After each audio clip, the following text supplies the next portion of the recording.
Changement de programme. On va quitter l'actualité du jour, qui est l'actualité bien entendu du Covid avec l'apparition des variants. Et d'ailleurs nous aurons l'occasion d'y revenir, notamment pour voir quelle est l'efficacité réelle des vaccins face à ces nouveaux variants. Ça, c'est pour dans les prochains jours. Ben, la vie, je voudrais dire, continue, notamment celle des industriels et des grands projets. Et là, on va vous parler, et je cherche les adjectifs, allez, pharaonique, titanesque, monstrueux. Et oui, il s'agit rien moins que de poser au fond de la mer Baltique un tunnel mixte ferroviaire et routier de 18 km de long entre l'Allemagne et le Danemark. Le nom de ce projet, c'est Fehmarn Belt.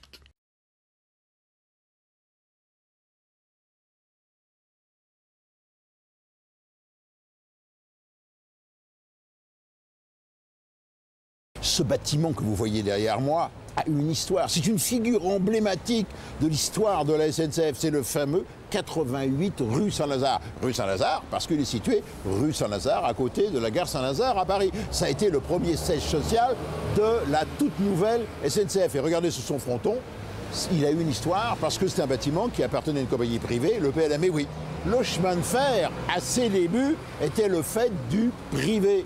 Ça a été une formidable pompe, j'oserais dire, à finance, en raison des investissements colossaux que ça nécessitait, et donc les banques, mais également une pompe intellectuelle. Tout ce qui se faisait de mieux dans l'engineering s'investissait dans le chemin de fer, qui était facteur de progrès. C'était l'avenir. Et donc on a eu une profusion de compagnies privées. Et sous Napoléon III, eh bien, on a senti que tout ce petit monde était instable. Il fallait tout regrouper en 6 grandes compagnies. La 7e, l'État étant arrivé un petit peu plus tard. Donc, c'était l'âge d'or du chemin de fer. Mais, comme dit Fernand Reynaud, le chemin de fer, ça a eu payé, puisqu'après la Première Guerre mondiale, en 1920, il est apparu que le chemin de fer ne rapportait plus comme il aurait dû rapporter. Et de fait, a germé dans l'idée des parlementaires, l'idée de faire un tronc commun, une espèce de mutualisation de tous les moyens en hommes, en matériel, autrement dit, de tout rassembler en une seule entité. Mais il a fallu attendre, comme dit Clive Lemming, un demi-siècle de nos parlementaires pour que le Front populaire, en seulement 2 mois, en juillet et août 1937, eh bien, rassemble toutes les compagnies privées en une seule entité, la toute nouvelle Société nationale des chemins de fer français, qui est devenue la SNCF le 1er janvier 1938. Et voilà pourquoi on célèbre les 70 ans de la SNCF. Elle est née avant la Deuxième Guerre mondiale, 1939, les destructions, le renouveau du rail en 1945, un nouvel essor économique et, bien entendu, la SNCF a pris de plein fouet le tout pétrole, c'est-à-dire la concurrence de la route puis de l'avion. Il faut bien le reconnaître, c'est l'avènement de la grande vitesse à la SNCF qui, en quelque sorte, sauvait le chemin de fer et donnait le second souffle à la SNCF, symbolisé ici par le changement de siège social. On a quitté l'emblématique, l'historique 88 rue Saint-Lazare pour aller au 34 rue du commandant Mouchotte. Nous sommes dans un bâtiment, vous le voyez, beaucoup plus moderne, attenant à la gare Montparnasse à Paris. Donc, ce DVD, bonjour, ce DVD est consacré aux 70 ans de la SNCF. Dans ce DVD, 2 films et 4 bonus. Premier film, le rail. Autrement dit, l'histoire de la SNCF, l'histoire de son développement. Deuxième film, Rail 80. 80 pourquoi? Pour 1980. Pourquoi? Parce que 1980, c'était l'année du patrimoine. Et donc, c'est l'occasion de parcourir les grandes innovations de la SNCF avant l'avènement du TGV, dont la mise en service a été en 1981. 4 bonus. Premier bonus, le développement de la SNCF, l'histoire de la SNCF, mais vue à travers son matériel et bien entendu, les records du monde. Deuxième film, un entretien, et on l'en remercie, avec Guillaume Pépi, le directeur exécutif de la SNCF. Troisième bonus, allez, un petit clin d'œil, métamorphose. Autrement dit, comment, depuis la fumée des locomotives à vapeur du Paris Saint-Germain, on arrive au TGV en passant à travers les machines du Vis-en-Boire. Enfin, quatrième bonus, un homme, un métier, mais quel métier? C'est l'historien de la SNCF, l'historien du chemin de fer. C'est l'historien de notre série, c'est Clive Lemming.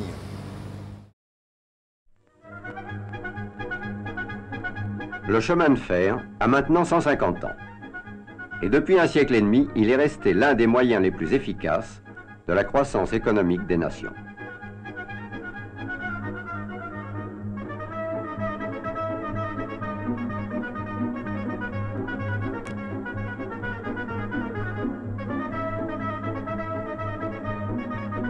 Pour les pays neufs, la création ou la modernisation du chemin de fer est une nécessité vitale. Nombreux sont ceux qui s'équipent en matériel de construction française et font appel pour le développement de leur réseau et la formation de leur personnel aux ingénieurs et aux moyens techniques de la SNCF.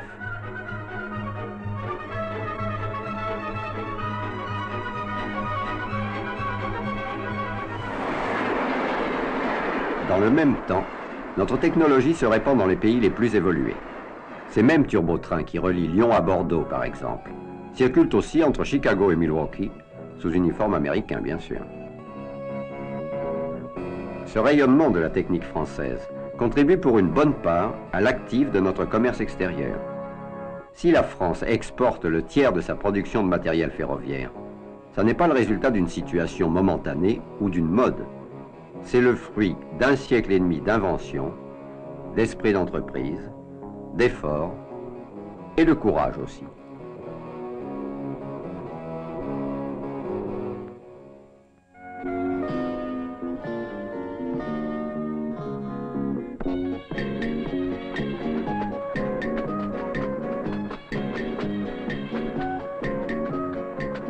Craignez-vous la fumée? Oh, pas du tout.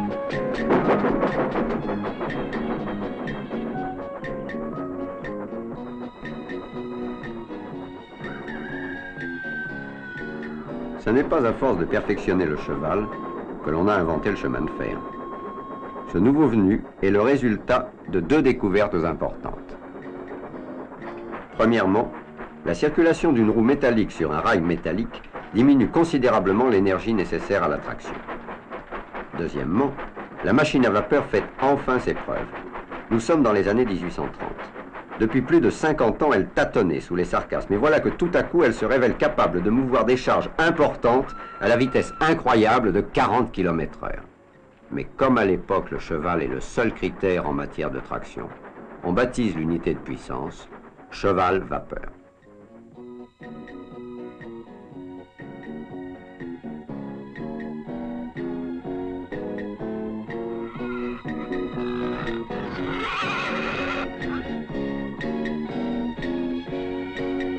Séduite par la perspective de transporter rapidement de nombreux voyageurs et des milliers de tonnes de marchandises, des compagnies se créent pour implanter sous concession et avec la participation de l'État des réseaux ferrés dans les différentes régions de France.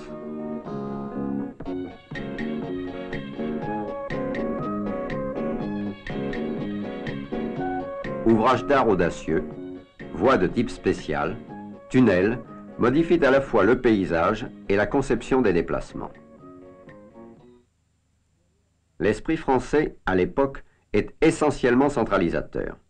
Une loi de 1842 impose de tracer les lignes principales en étoile à partir de Paris. Dès lors, la centralisation n'est plus seulement administrative, elle devient démographique et la capitale voit sa population augmenter rapidement. 1937. En 80 ans, on a tracé en France plus de 40 000 km de voies. Certaines lignes ne sont guère utilisées et coûtent cher. Le déficit des compagnies est important. De plus en plus, l'État doit les aider financièrement. Celui-ci décide alors d'unifier le réseau en nationalisant les compagnies privées et de remplacer les lignes trop coûteuses par des moyens de transport plus adaptés aux réalités locales. Ainsi naît la Société nationale des chemins de fer français qui dispose d'un réseau homogène dont la modernisation et l'automatisation iront bon train.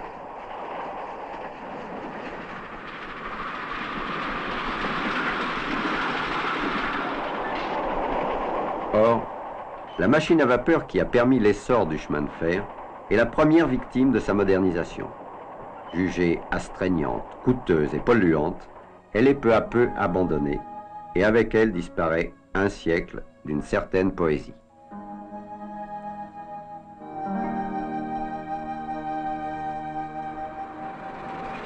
Avec la traction électrique, le diesel, la turbine à gaz, vitesse et confort augmentent, tandis que la sécurité demeure le soin permanent des hommes du rail. Mais perfectionner un instrument ne suffit pas. Il faut savoir l'adapter aux demandes des utilisateurs. Et il y a toujours des besoins nouveaux en matière de transport. Considérons d'abord le fait que 45% des recettes de la SNCF proviennent des mouvements de voyageurs et 55% du transport des marchandises. Considérons également que le rail n'est pas seul à s'être développé. Les transports fluviaux sont mieux équipés. L'automobile est partout. Les camions, de plus en plus volumineux, ont l'avantage du porte-à-porte. L'avion donne aux voyageurs le goût de la vitesse. Aux marchandises aussi, d'ailleurs.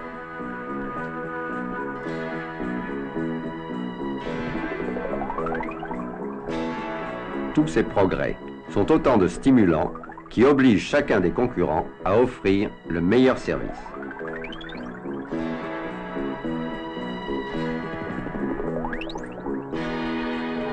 Dans le transport des marchandises, le rail a un rôle prépondérant pour l'acheminement des lourdes charges, des produits industriels volumineux et des matières premières acheminées par grande quantité. Mais la vocation du train est de tout transporter. Et c'est inimaginable ce que tout peut vouloir dire. Tout, ça peut être du bétail vif transhumant vers les alpages.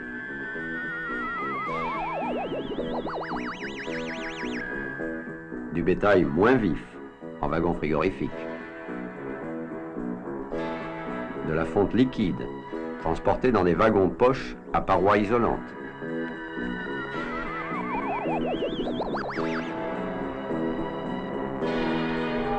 Cela peut être aussi des petits colis groupés en conteneurs de tailles variées. Un élément industriel de 31 mètres de long pesant 216 tonnes. Du soufre en vrac.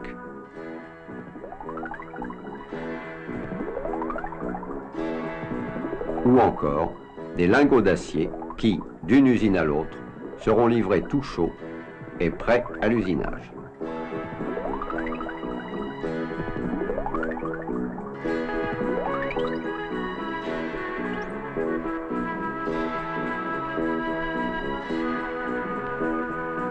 Dans le domaine des produits pétroliers, le rail lutte difficilement contre le principe de l'oléoduc.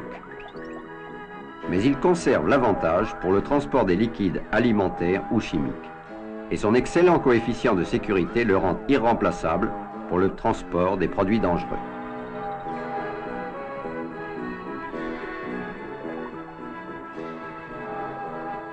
Mais toutes les marchandises ne vont pas par train complet d'un terminus à un autre. Comme les voyageurs, les wagons de marchandises doivent pouvoir changer de train à certains embranchements. C'est ici qu'intervient le travail des gares de triage.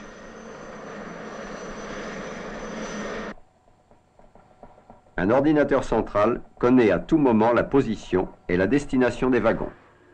Il transmet à chaque gare de triage les données de dislocation des trains et de constitution des nouveaux convois. Sur la 7, le 62 344. La 7, oui. Avec 45. C'est mardi. Les wagons dételés, on les pousse en haut d'une butte où ils prennent l'élan nécessaire à leur progression sur les voies de répartition. 6 wagons à la minute. Un train de 2000 tonnes peut être ainsi trié en 10 minutes. 503 de la 16, il est bon à lutter. Un radar contrôle la vitesse des wagons. Compte tenu du poids et de la distance qui reste à parcourir, l'ordinateur commande 2 freins successifs. Et le second laissera très précisément au wagon l'élan nécessaire pour arriver au but sans heurts.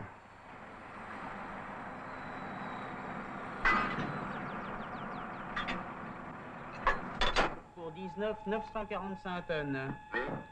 Un nouveau train est prêt à partir. Oui, mais les trains circulent entre gares. Avant le départ, il faut charger un camion.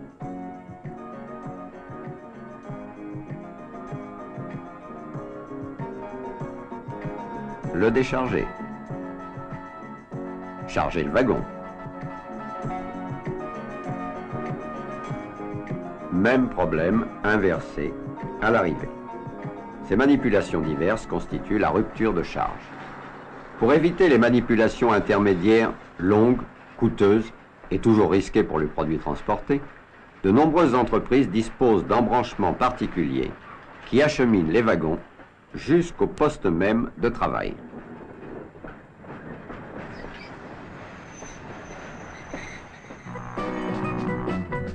Dans d'autres cas, des conteneurs de taille appropriée sont chargés à domicile, conduits en gare par camion et transférés sur wagon.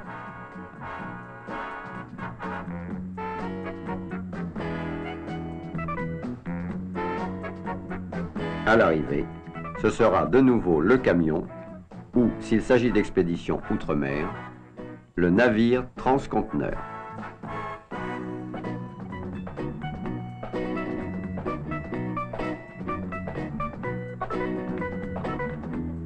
Ainsi, les marchandises ne sont plus manipulées que chez l'expéditeur et le destinataire.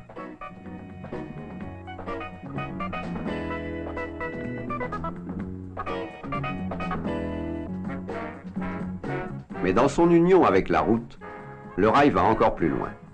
Il transporte des semi-remorques dont les roues sont logées sous le plancher du wagon, dans une poche. C'est la technique kangourou.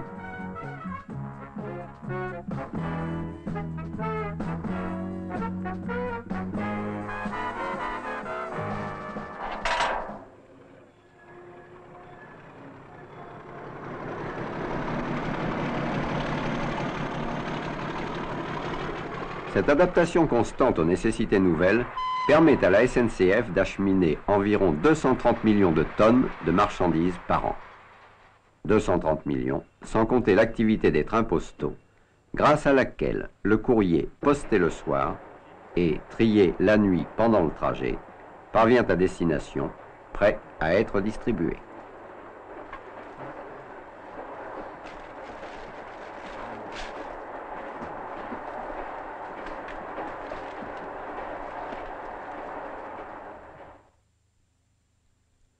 « 675 millions de voyageurs par an.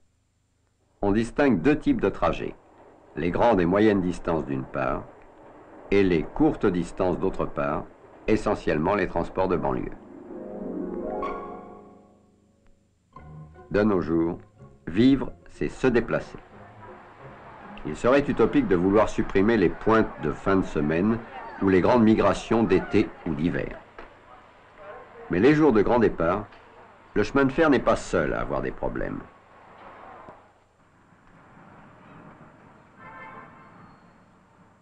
Il est vrai qu'une seule voiture d'un train de voyageurs absorbe les passagers d'une bonne trentaine d'automobiles et occupe 7 fois moins de place. Mais cela ne résout pas tout. Pour les hommes du rail, ce n'est pas seulement un problème technique, c'est un problème humain qui doit trouver une solution technique. Il faut programmer la mise en service et la rotation du matériel de réserve qui existe. Et pour cela, il faut prévoir le volume des déplacements. La réservation électronique, qui permet au voyageur de retenir sa place plusieurs mois à l'avance, est un élément primordial de prévision. Il faut ensuite insérer les trains supplémentaires entre les trains réguliers, en respectant cependant l'espacement indispensable. Et il s'agit là d'un tour de force que l'augmentation des loisirs rend de plus en plus fréquent dans l'année.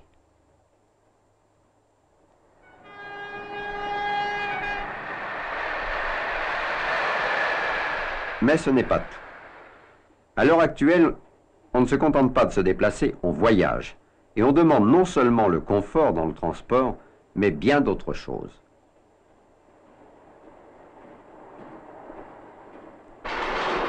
On veut gagner des jours de vacances. Il faut multiplier les trains de nuit.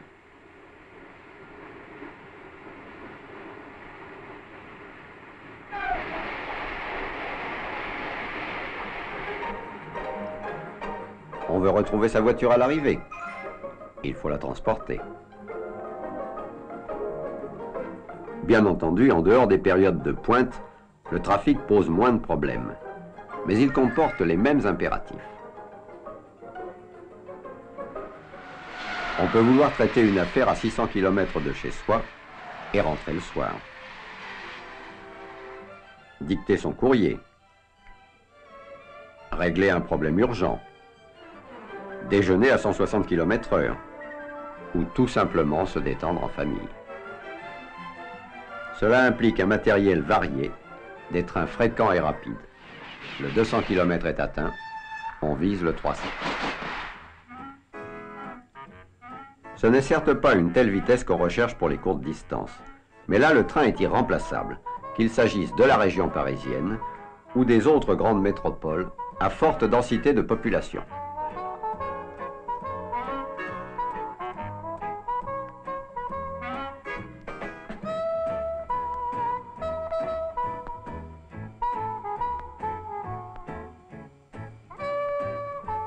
Des centaines de milliers de personnes empruntent quotidiennement le train entre leur domicile et leur lieu de travail. C'est devenu un moment important de la vie de tous les jours. Dans ce domaine, l'automatisation des services, la commodité des accès contribue au mieux-être des usagers.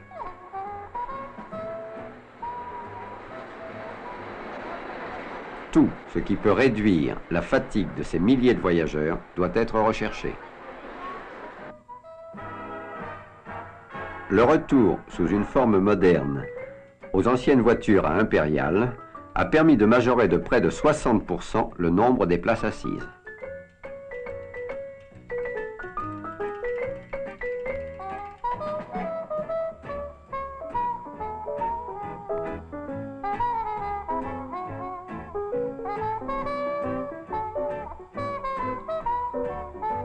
Autre élément de confort, le respect des horaires. Il rejoint les impératifs de la sécurité quand il s'agit de faire partir jusqu'à un train toutes les 20 secondes sur un réseau qui n'est pas extensible. Ainsi, avec un minimum d'atteinte à l'environnement, le rail assure dans la région parisienne un service qui ne serait concevable qu'avec des autoroutes à 40 voies.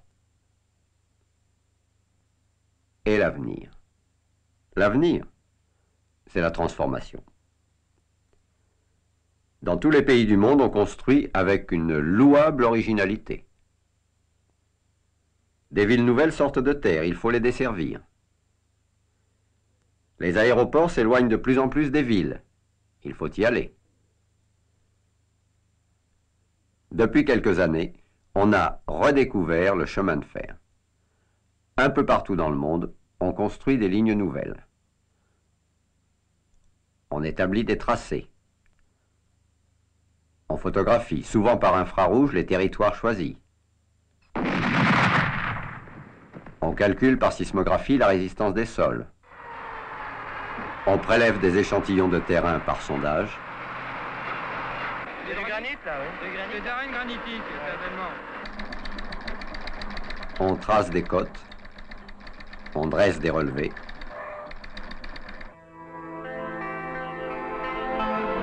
On étudie sur des maquettes le style des ouvrages d'art le mieux approprié au paysage traversé.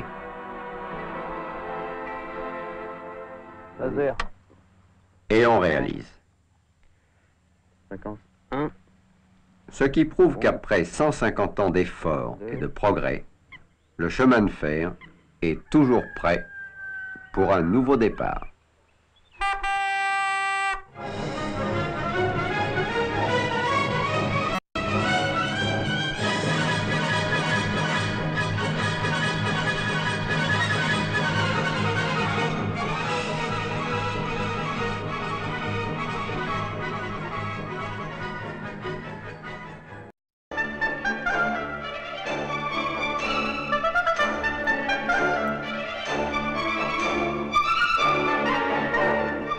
Le 9 décembre, dans le cadre du buffet de la gare de Paris-Lyon, M. Alias, directeur de l'équipement, reçoit les journalistes.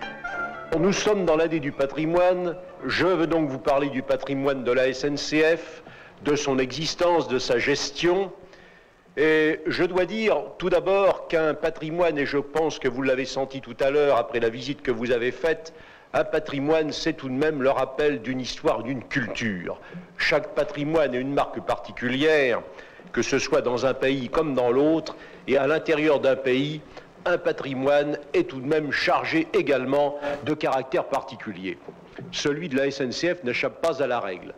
Je pense que l'on peut dire que la principale caractéristique de ce patrimoine SNCF, c'est sa diversité, car il va depuis le terrain nu sur lequel certains jettent des regards de convoitise, jusqu'aux installations de signalisation ou de télécommunications les plus sophistiquées, en passant par des ouvrages d'art, par les voies, par des installations de toutes sortes.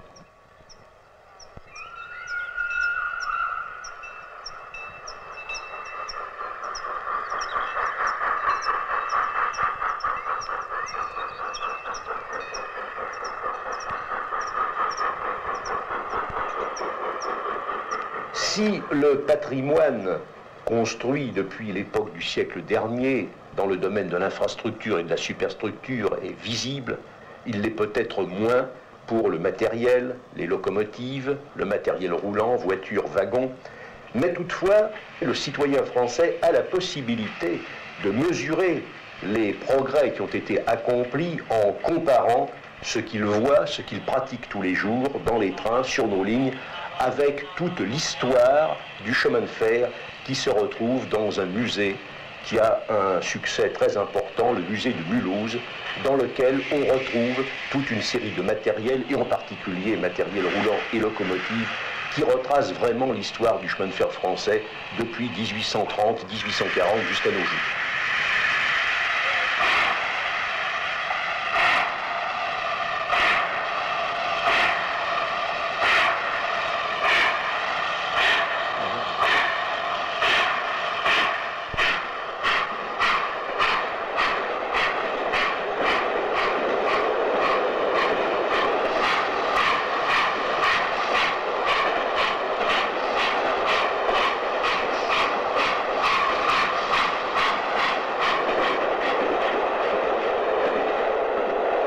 La gare est un élément fondamental de notre patrimoine, surtout pour le voyageur et pour le citadin.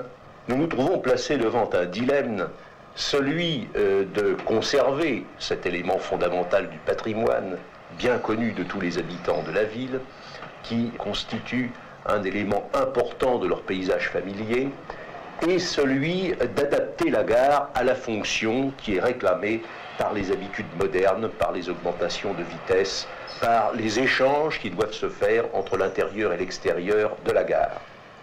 Et je crois que c'est un travail important qui est fait à l'heure actuelle par nos architectes de rénover ces gares pour leur donner un aspect fonctionnel tout en conservant l'architecture traditionnelle, tout en conservant le cadre dans lequel la gare a été construite il y a un siècle ou un siècle et demi.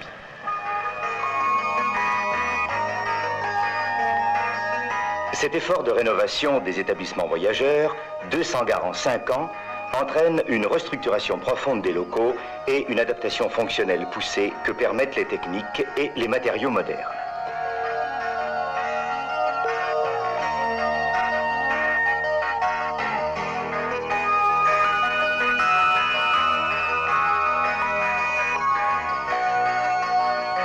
Par ailleurs, il est souhaitable de conférer à l'ensemble des gares un aspect sinon unifié, du moins homogène, concourant à l'expression d'une image de l'entreprise clairement identifiée par la clientèle.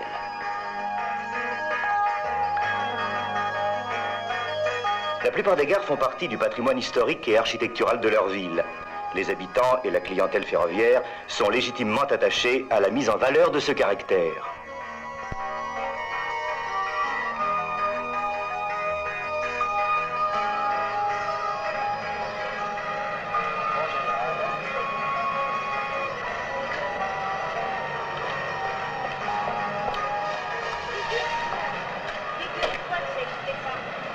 Une partie du chemin de fer n'a pas bougé depuis sa création. Ce sont les ouvrages d'art, un bien solide patrimoine.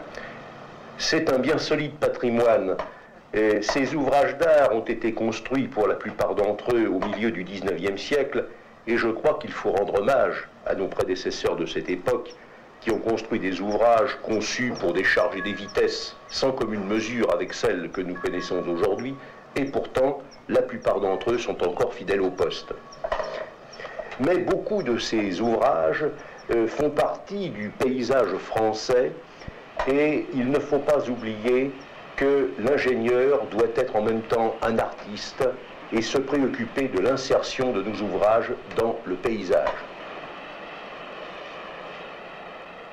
Vous nous faites l'honneur, Monsieur le Président de l'Assemblée nationale, d'assister à l'inauguration de l'électrification de la ligne Bordeaux-Montauban. Et je veux immédiatement vous en exprimer nos très vifs remerciements. Comme nous en sommes convenus, nous allons échanger des propos d'accueil, mais je ne voudrais pas ne pas marquer aujourd'hui cette réunion sans, m'adressant à vous, vous rendre hommage et dire combien nous sommes sensibles au témoignage de l'intérêt que vous manifestez à nos problèmes. Avec l'inauguration, le 6 juin, de l'électrification de l'artère Bordeaux-Montauban, la SNCF passe le cap des 10 000 km de lignes électrifiées. Cette nouvelle et importante étape de modernisation du réseau ferré améliore la desserte du Grand Sud-Ouest, en reliant la capitale de l'Aquitaine à celle du Midi-Pyrénées et au-delà au Languedoc-Roussillon et à la Provence.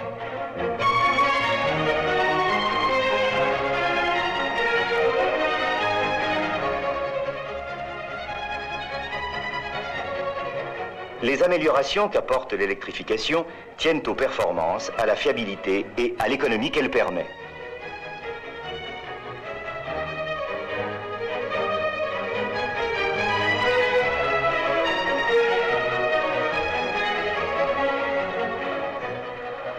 Alors qu'au cours des années antérieures, la construction de matériel affecté au service omnibus a été limitée, la SNCF consacre d'importants investissements pour le matériel destiné aux dessertes locales ou intervilles. C'est le cas des automotrices de type Z2, conçues pour assurer des relations régionales et les correspondances avec le TGV. Composées de 2 caisses indissociables, d'une capacité de 151 places en première et deuxième classe, aptes à circuler à 160 km/h sous caténaire 1500 volts continu ou bicourant, d'une puissance de 1000 kW, elles ont été commandées à une centaine d'exemplaires. L'autorail à moteur thermique X2100, adapté aux lignes à forte pente, est destiné aux dessertes régionales. D'une puissance de 440 kW et d'une vitesse de 140 km/h, il comporte 56 places assises, 132 avec une remorque, en première et deuxième classe.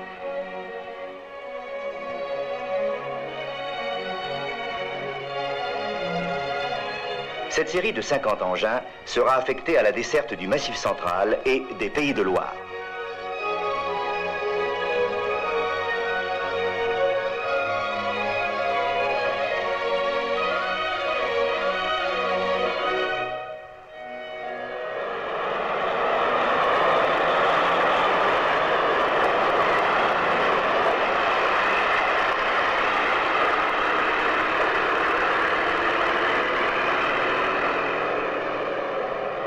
Matériel commun à la RATP et à la SNCF, les rames automotrices MI79 desserviront les lignes interconnectées de la banlieue parisienne.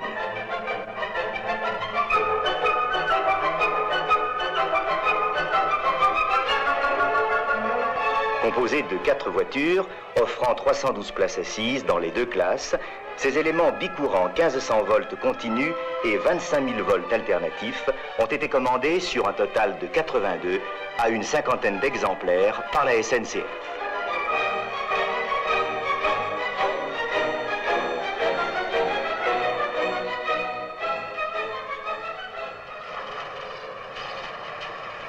Quelles ont été, Monsieur Auroy, les grandes orientations de la SNCF en matière de transport marchandises au cours de l'année 1980? Transport marchandises pendant l'année 80, eh bien, nous avons essayé de continuer à développer nos trafics ferroviaires de marchandises.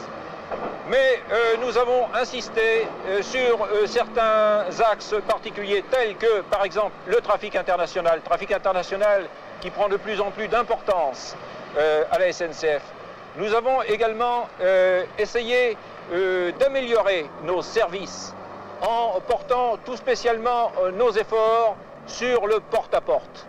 Nous faisons, vous le savez, du porte-à-porte grâce à un embranchement particulier, mais pour les clients qui n'en sont pas munis, nous avons développé d'autres techniques de porte-à-porte que sont le fer d'homme, livraison des wagons chez le client par remorque porte-wagon et le FERCAM, le camionnage des envois par wagon.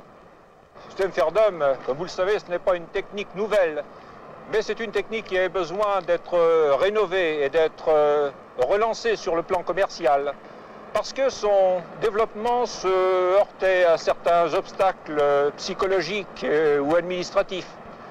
Psychologiques parce que tant que l'on n'a pas vu circuler une remorque porte-wagon, on a un peu peur de voir un wagon circuler sur la route. Administratif parce que la circulation routière des remorques porte-wagon est quand même soumise à certaines contraintes en ce qui concerne les itinéraires et les horaires. Ce qui est de nouveau dans la technique FERDOM actuellement, c'est tout d'abord que nous utilisons un meilleur matériel. Les remorques porte-wagon, en effet, dernier cri, n'ont rien à voir avec leurs devancières. Elles sont beaucoup plus maniables et s'insèrent beaucoup mieux dans la circulation routière.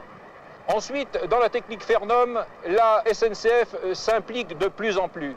C'est elle qui assure les investissements nécessaires pour la mise en œuvre de cette technique et en particulier l'achat des remorques.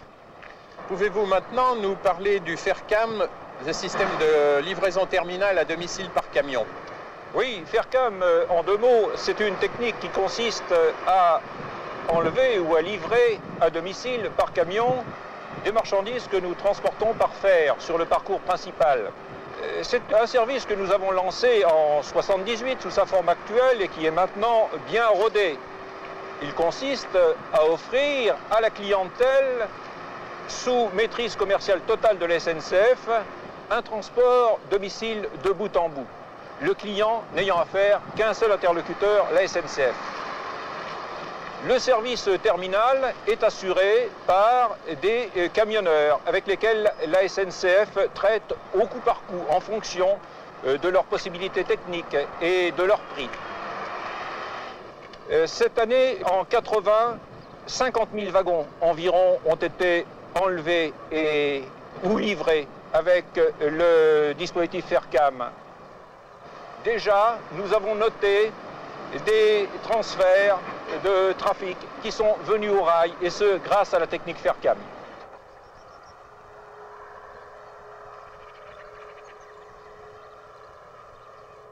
À la différence du FERCAM, c'est par train complet que la SNCF aura livré, extraite des carrières de Vendée, près de 5 millions de tonnes de matériaux d'empierrement, destinés à la construction de la section Poitiers-Bordeaux, longue de 217 km de l'autoroute A10-Aquitaine. Chaque jour ouvrable, 10 à 12 trains de 1200 tonnes chacun auront été ainsi mis en marche pendant près de 2 ans, selon un programme minutieusement concerté avec la société chargée des travaux, vers les 6 dépôts d'approvisionnement constitués pour la construction de cette section d'autoroute.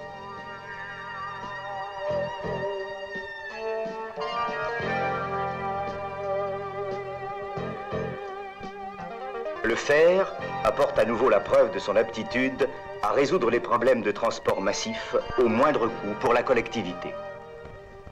Est-ce que vous pourriez nous situer brièvement à Pâques?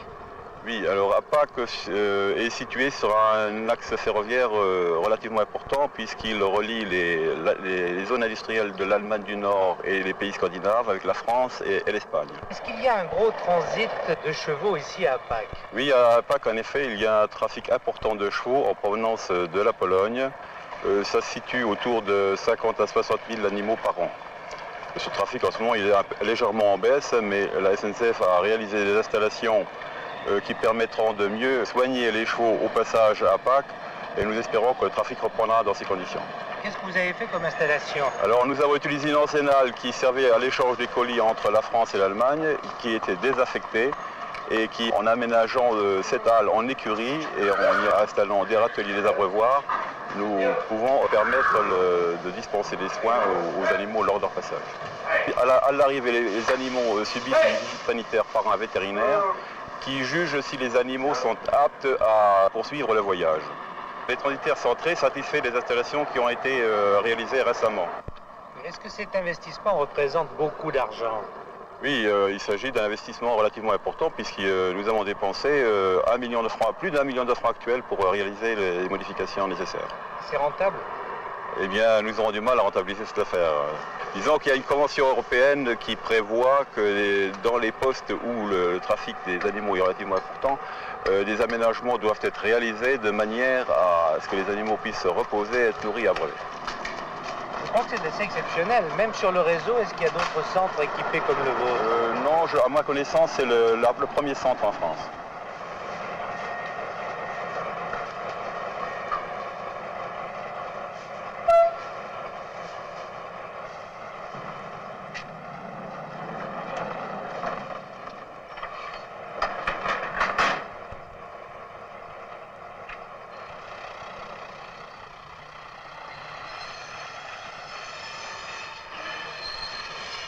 Monsieur Chanel, vous êtes responsable des ventes à la direction commerciale voyageurs.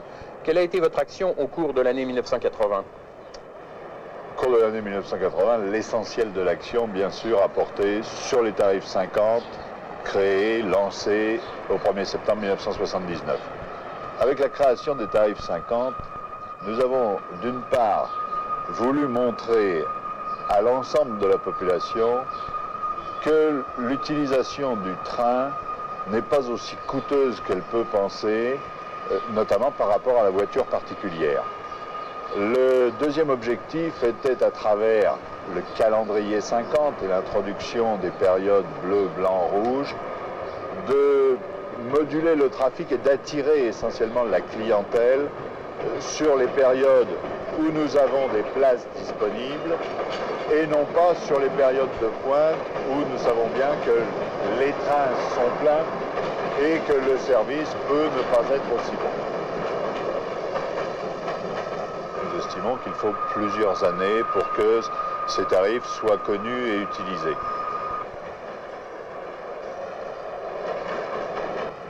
À part ça, les nouveautés en produits que nous avons lancées ont été le Montaigne sur Bordeaux-Paris et le Jules Verne sur Paris-Nantes. Le Montaigne, lui, apporte aux voyageurs la possibilité effectivement de rouler à 200 km à l'heure, c'est-à-dire de faire Bordeaux-Paris ou Paris-Bordeaux en 4 heures environ, aussi bien en première qu'en deuxième classe, puisque le Montaigne est assuré avec du matériel corail, apte à 200 km à l'heure. Et dans le cas du Jules Verne entre Paris et Nantes? Là, la motivation est différente, puisque sur Nantes, Paris et retour, il manquait un train adapté aux voyageurs d'affaires, et nous avons voulu, avec la création de ce Transeurope Express, répondre à cette demande et à ce besoin.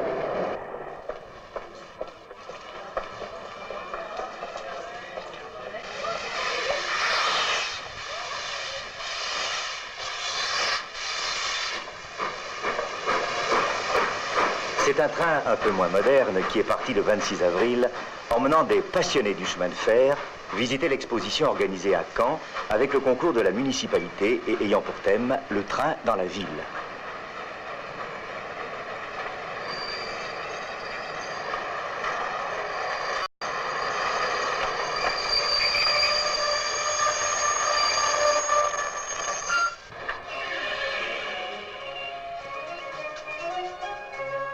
Aller dans la ville, c'est pour le chemin de fer rencontrer 40% des Français qui n'ont pas pris le train depuis 5 ans.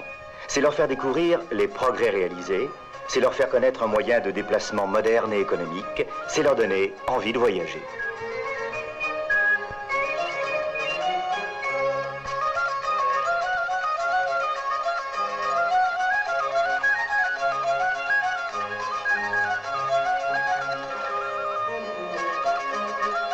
En complément du matériel exposé dans la cour marchandise de la gare, des salles d'exposition de quartier réparties dans la ville présentent des maquettes, des affiches anciennes, du matériel historique, de la documentation, des informations, un réseau miniature réalisé par le club modéliste local, toute une animation dont les habitants bénéficient à la porte de chez eux.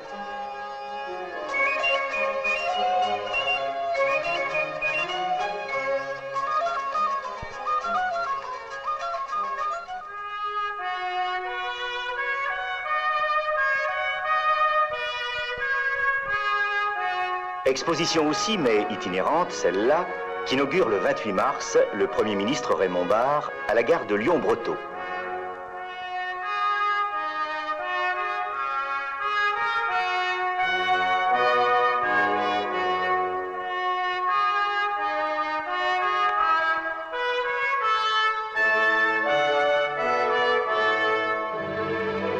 Ce salon du train, rompant avec les habitudes centralisatrices, a pour but d'aller présenter à la province les principaux fers de lance de la SNCF et de l'industrie ferroviaire française. Première étape d'un périple qui le conduira, conforme en cela à la mobilité de ce moyen de transport, dans 13 villes du sud-est de la France, ce salon fera toucher du doigt au grand public et responsables régionaux certaines réalités du chemin de fer qui ne sont pas encore connues de tous les provinciaux.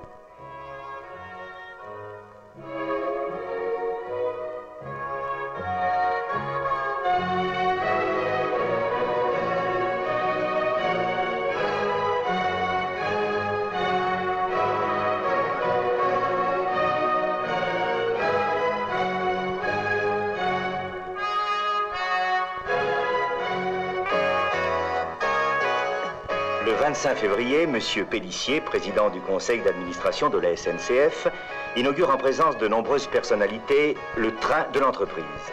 3 est la première étape d'un périple de 4 semaines, au cours desquelles ce train forum s'arrêtera dans 20 villes du sud-est de la France, où il apportera aux chefs d'entreprise et responsables économiques des 18 départements traversés une gamme considérable d'informations et de services. Il constitue une exposition itinérante présentant les derniers progrès dans le domaine de la technique, de l'industrie et du commerce, ainsi qu'une plateforme d'échange pour les journalistes et responsables locaux.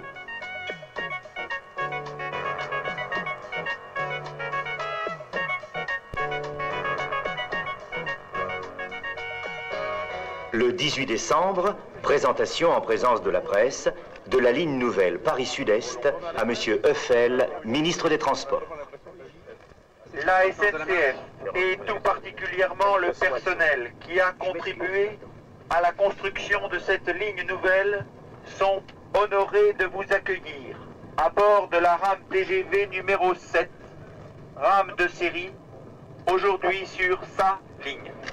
Alors, quelles sont les considérations qui militent en faveur du TGV dans les transports d'avenir de la France? La ligne Paris-Lyon arrivait à saturation. Il fallait donc que le TGV soit réalisé.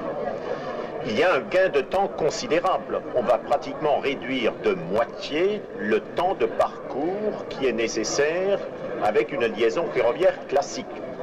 Il y a une amélioration de confort et puis il y a aussi, et c'est important actuellement, une considération d'économie d'énergie qui intervient dans cette réalisation. Alors quelle place peut et doit prendre la SNCF dans le domaine de la politique des transports de la France pour les années à venir?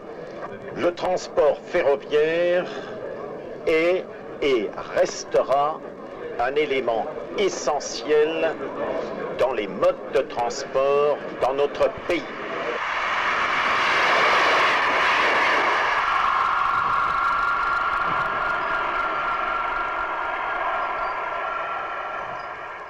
En 1938, à la naissance de la SNCF, la vapeur est reine. 80% du trafic est acheminé par des locaux à vapeur, avec, comme apothéose, les magnifiques Pacifiques. 1945, renaissance du rail, et les 1350 141R américaines débarquent et sauvent le trafic de la SNCF. Champ du Cygne, c'est l'avènement des vapeurs françaises, les magnifiques 141P et 241P pour les trains lourds. 1952, électrification de Paris-Lyon. C'est le champ du Cygne du 1500 volts. 1955, métamorphose complète du chemin de fer avec l'avènement du courant industriel sur Valenciennes-Thionville. La France entre dans l'ère du courant industriel qui aboutira avec le record du monde du TGV. D'ailleurs, 1955, c'est le premier record du monde avec 331 km/h. Mais un record sans lendemain. 1966, première pointe à 200 km/h avec le Capitole entre Orléans et Vierzon. 1966, projet C03 de la grande vitesse sur rail, avec, en 1972, la sortie du prototype TGV 001 à turbine à gaz. En 1975, c'est la sortie des grands conforts avec les rames Corail.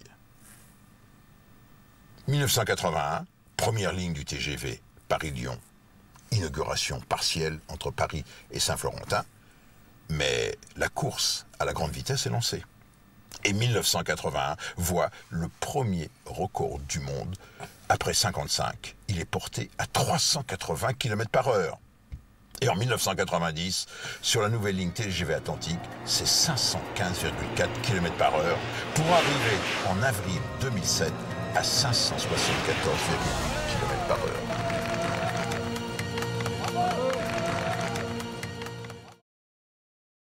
Guillaume Pépi, 70 ans passés depuis la création de la SNCF. Avec le recul, qu'est-ce que vous en tirez comme enseignement? C'est l'histoire, je crois, du train qui a failli disparaître et qui est de retour aujourd'hui après 70 ans. Bon, les grandes étapes que je vois, c'est la résistance et la reconstruction. C'était énorme. On a acheté 1350 locomotives aux Américains juste après la guerre. La deuxième étape, c'est le premier record du monde, 331 km/h dans les Landes, avec cette voie complètement déformée par l'effort, une vision absolument extraordinaire. Pour moi, la troisième étape, c'est les années 70 et le Capitole, le Corail, les grands trains classiques. C'est un peu l'avant-TGV, mais ça a préparé le TGV. La quatrième étape, c'est à partir de 1970, l'invention du TGV par le service de la recherche de la SNCF, et on leur doit un énorme coup de chapeau. Et puis les années 80 et 90, c'est la montée en puissance du TGV, mais en même temps, les omnibus qui ont failli disparaître se transforment en TER, et avec l'investissement des régions, ça devient aujourd'hui une locomotive pour la SNCF. Moi, je regarde beaucoup ce qui se passe ailleurs. Et au Japon, les chemins de fer japonais ont toujours un centre de recherche extrêmement important. Donc les Japonais et les Français qui sont champions du monde dans le rail, on doit conserver notre service de la recherche. Nous, on leur doit énormément parce qu'ils ont inventé non seulement la technique du TGV, mais ils ont inventé l'utilisation de la technique. C'est-à-dire couper, entre guillemets, par Mont et par Vaux entre Paris et Lyon, pour à la fois avoir des moteurs puissants, consommer de l'électricité, mais avoir le chemin le plus court entre Paris et Lyon. C'est eux qui ont inventé les TGV province-province. Donc c'est fondamental. Maintenant, la recherche, elle s'oriente vers une autre piste, qui est l'utilisation des nouvelles technologies, tout ce qui est informatique, tout ce qui est intelligence artificielle, tout ce qui est aide à la décision. Et puis bien sûr, notre grand volet de recherche d'aujourd'hui, c'est le développement durable. Le train préserve l'environnement, mais on peut imaginer des choses beaucoup plus avancées encore qu'aujourd'hui, avec notamment de l'alimentation hybride. C'est la première fois qu'en France, on reconnaît avec le Grenelle de l'environnement que le rail, c'est la bonne solution par rapport à l'avion et à la voiture sur les courtes et les moyennes distances. Ça va complètement changer le regard qu'on a en France sur l'avenir du train. Il faut qu'on soit à la hauteur.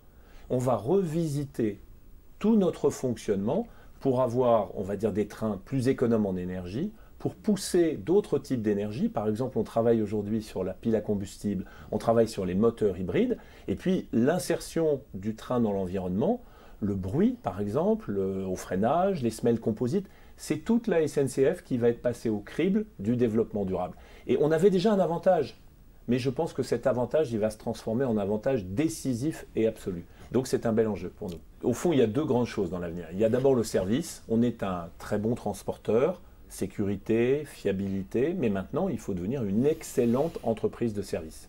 Et ça, c'est la culture qui change, c'est la formation, c'est l'attitude de tout le monde, de tous les cheminots qui est en jeu. Et on a créé une université du service. On va continuer comme ça. Puis le deuxième enjeu, c'est de faire, on va dire, du TGV qui est un succès français, un succès européen et mondial. On va conserver l'avance. On a fait ces essais à 360 km/h. Nos nouvelles lignes, on les fera à 360 km/h.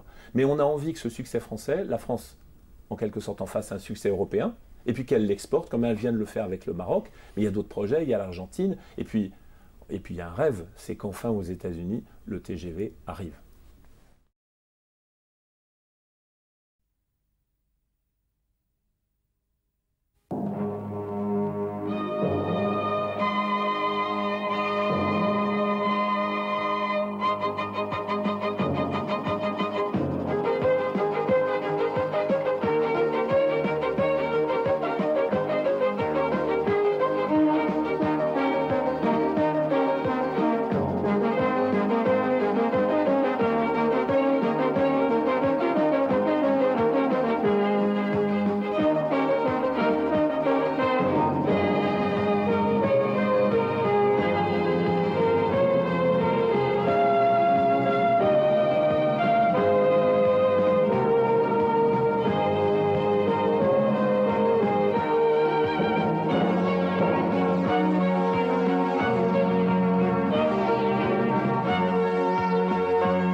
démarré l'histoire de la SNCF, la création de la SNCF. La question qui viendra à l'esprit, c'est de dire qui a eu l'idée, si tant est qu'il y ait quelqu'un, de nationaliser le chemin de fer et de créer la SNCF. C'est une histoire, je dirais, qui est un record de lenteur dans l'histoire parlementaire française. La question est posée dès 1878, lorsque l'État crée son propre réseau. Et la question est, finalement, est-ce que l'État ne devrait pas gérer le chemin de fer en France? Alors la question dure depuis 1878 jusqu'en 1936. Soit près de 60 ans pendant lesquels cette affaire est inscrite pour l'Assemblée nationale. Et le Front populaire, en arrivant en 1936, veut régler cette question. Elle veut régler cette question parce qu'elle devient particulièrement venimeuse. Les compagnies dans les années 36 sont, je dirais, le mot est à la mode, je crois, stigmatisées. On les montre, ce sont des féodaux, ce sont des gens qui ne sont pas républicains, ce sont des gens absolument détestables, ces compagnies anciennes, et on veut donc nationaliser. La France, d'ailleurs, n'est pas, je dois dire, très en avance. La Suisse, par exemple, qu'on pourrait peu soupçonner d'être un pays collectiviste, a nationalisé son réseau dès 1898. Les pays scandinaves dans les années 1910, l'Union soviétique, bien sûr, 1917, mais beaucoup d'autres pays au monde ont nationalisé leur réseau, et en France, ça traîne. Pourquoi ? Parce qu'il y a les actionnaires. Ces gens-là, les rembourser, ça coûterait une fortune. Et finalement, le Front populaire charge un jeune politicien du nom de René Meyer, futur président du Conseil, de régler cette question. Il en est chargé en juillet 1937. Il a 2 mois. 2 mois, il faut que pour le 31 août 1937, la question soit réglée. Et c'est lui qui va donc proposer ce montage. On va créer ce qu'il appelle lui une société, non pas une compagnie, le mot est banni, une société nationale des chemins de fer français dans laquelle l'État doit racheter une petite part. Et finalement, l'État réclame de racheter la majorité des parts, quitte à rembourser les actionnaires. Donc l'affaire aura duré pendant à peu près 60 ans, et en 1937, le 31 août 1937, le décret est enfin signé. Une autre étape dans l'histoire de la SNCF, c'était fait pour 45 ans. Le statut de la SNCF absolument que pour 45 ans. Que pour 45 ans, c'est-à-dire jusqu'en 1982. D'ailleurs, c'est ainsi que ça va marcher. Donc la SNCF est créée. Elle est créée, je dirais, avec beaucoup de difficultés. Les gens n'y croient pas, n'est-ce pas? Il y a une sorte de scepticisme général. Et cette SNCF, finalement, va fonctionner difficilement en 1938-1939. La guerre, pour elle, sera l'occasion, je dirais, d'affirmer son image de marque et de fédérer les cheminots qui, jusque-là, ont des cultures professionnelles extrêmement différentes. Le réseau du Midi n'est pas celui du Nord, pas celui de l'Est. C'est-à-dire qu'il y a des cultures professionnelles, des manières de penser qui sont totalement différentes et qui finalement ne fusionnent pas. Pendant la guerre, la SNCF commence à créer son propre matériel et finalement tout ceci est au point en 1945 pour le véritable démarrage de la SNCF. Et en 1946, enfin, ça a montré le rôle économique majeur du chemin de fer, parce qu'il a participé à la reconstruction du pays. Non seulement le chemin de fer a reconstruit le pays, mais même il l'a fait vivre. Pendant toute la guerre, il n'y a plus de pneus. Il n'y a plus d'essence, finalement. Le chemin de fer transporte tout. On ouvre même ces tortillards qu'on avait fermés avec tant de mépris dans les années 20, 30, quand c'est place à l'automobile et au pétrole. On ferme des petites lignes, on les ouvre discrètement pendant la Seconde Guerre mondiale. Jamais le chemin de fer ne transportera autant que pendant la guerre, ce qui fait qu'au lendemain de la Seconde Guerre mondiale, la SNCF est donc prête à jouer un rôle économique. Malheureusement, les vieux fantômes sont de retour. À nouveau, c'est le tout pétrole, le tout camion. Il faudra finalement le choc pétrolier de 1973-74 pour que le chemin de fer à nouveau soit remis, finalement, si je peux dire, sur les rails. Qu'est-ce qui a, à votre avis, sauvé, je dirais, le chemin de fer, la SNCF, de son déclin inexorable dans laquelle elle s'était engagée par la concurrence du tout bagnole? Alors, effectivement, les records de 55 à 331 km/h, je dirais, restent sans lendemain. Parce qu'à l'époque, non, ce n'est pas le rail. On décide, c'est le plan de Lefort qui dit le chemin de fer sera un transporteur lent avec des trains lourds et rares. C'est une sorte de canal finalement. La vitesse, ce sera l'air et ce sera l'automobile. Mais alors, il y a une poignée d'hommes autour de Jean-Marc Dupuis, autour de Fernand Nouvion, de Marcel Garot, de Camille Martin, une poignée d'ingénieurs du matériel qui disent on en a marre, on ne veut pas mourir. Et en 65, 66, en face de l'aérotrain de Jacques Bertin, qui est un avion à réaction sur coussin d'air, on demande à la SNCF, qu'avez-vous à proposer en face de cela? La SNCF sort de ses cartons le projet C03. Ce n'est pas un projet A ni B, c'est C, troisième catégorie. Et c'est le troisième projet dans cette catégorie-là, qui est un projet d'infrastructure nouvelle à grande vitesse, c'est-à-dire qu'on construirait pour des trains légers des lignes sur le terre-plein des autoroutes. Et c'est à partir de ce moment-là que le chemin de fer en France trouve sa voie avec l'idée d'un réseau à grande vitesse. Il faut aussi dire qu'il y a la poussée japonaise. Les Japonais, de leur côté, ont commencé à créer un réseau spécial. Finalement, les deux mouvements sont en synergie. Et l'avenir maintenant du chemin de fer, pour vous, comment le voyez-vous? Est-ce que les notions d'économie d'énergie, on appelle ça développement durable aujourd'hui, et de protection de l'environnement vont être pas le second souffle, c'est la vitesse, ça va être le troisième souffle du rail? Finalement, si je prends les 400 personnes qui sont dans un TGV, je les mets sur l'autoroute à côté. Qu'est-ce qu'il me faut pour transporter ces 400 personnes à 300 km/h sur une autoroute? Il me faut 200 Ferrari 2 places. C'est une économie immense et fantastique d'énergie sans perdre la sécurité. Et je vous fais cadeau du nombre de morts à l'arrivée. C'est-à-dire qu'on a la sécurité, la vitesse et en même temps une économie d'énergie fantastique. Je pense qu'on n'a même pas à souhaiter que le chemin de fer gagne. Il gagnera forcément, il n'y a plus d'autre choix. Clave Lemming, c'est l'historien de notre série de DVD. C'est un personnage, je dirais, hors du commun. Agrégé de philosophie, comme il se définit, professeur de professeur, mais un passionné de chemin de fer. Qui est réellement Clave Lemming? Je suis fils d'un Anglais et d'une Française. Ma mère était interprète chez De Gaulle à Londres pendant la Seconde Guerre mondiale. Et je suis un passionné de chemin de fer parce qu'à l'époque, les chemins de fer, les locomotives, c'était le seul objet absolument extraordinaire qu'on pouvait voir dans sa vie. Les avions, on les voyait très rarement, les bateaux encore plus. Mais le chemin de fer, tous les hommes de mon âge canonique, ont une locomotive dans leur cœur.